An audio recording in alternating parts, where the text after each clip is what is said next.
Ređenje varaždinskog biskupa Bože Radoša povijesni je događaj za Varaždinsku biskupiju, jer se ređenje biskupa prvi put održalo u Varaždinskoj katedrali.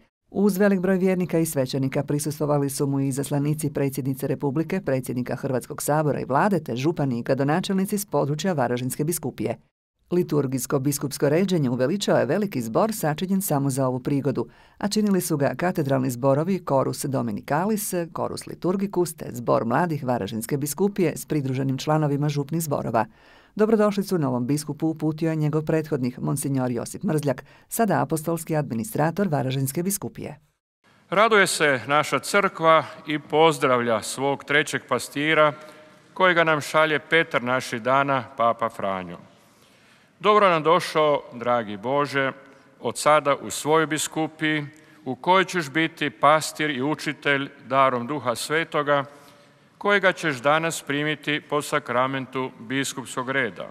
Bulu Svetog oca Pape Franje o biskupskom imenovanju monsignora Bože Radoša pročitao je apostolski nuncij u Hrvatskoj monsignor Đorđo Lingua, nakon čega je uslijedila homilija zagrebačkog nadbiskupa kardinala Josipa Bozanića. Legitimitet i valjanost biskupskog djelovanja proizlazi iz pravovaljanosti njegova izbora i ređenja, a učinkovitost njegove službe dolazi od Božje milosti.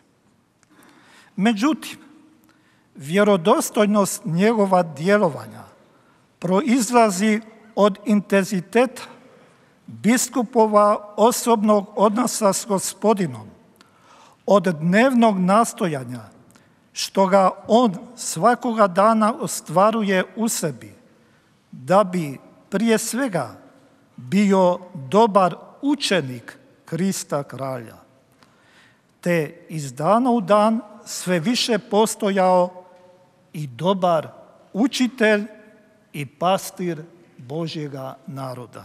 Novo imenovani varaždinski biskup primio je znamenje svoje nove službe. Biskupski prsten vjerne ljubavi podsjeća na učiteljsku i navjestiteljsku službu biskupa, zaručnika crkve. Mitra podsjeća na poziv na svetost, dok upraviteljsku službu simbolizira biskupski štab kao znak oslonjenosti na dobroga pastira i brige za svakog čovjeka. U svakoj riječi i noti ovoga slavlja čula se iskrena hvala Bogu.